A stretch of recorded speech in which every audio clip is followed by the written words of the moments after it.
Phineas Gage did not lose his speech, nor was he paralyzed, but according to his friends and those close to him, he lost something much more valuable. On September 13th, 1848, a young man, only 25 years old, is working as a foreman on a railroad construction site. That day, he was tamping explosive material with an iron rod. All it took was a single spark.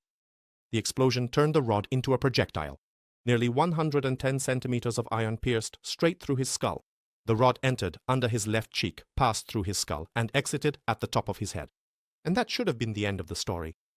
A sad, tragic death.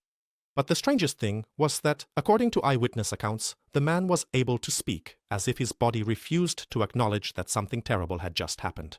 Gage slowly began to recover. However, people around him started to notice something much stranger. It was still the same person, the same face, the same body, the same man on paper.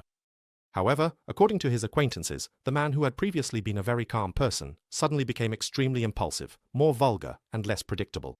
It became harder for him to stick to plans, rules, and responsibilities that had previously defined who he was. Despite this, he still manages to work, keep his job, and even establish new relationships. However, his case shows something entirely different.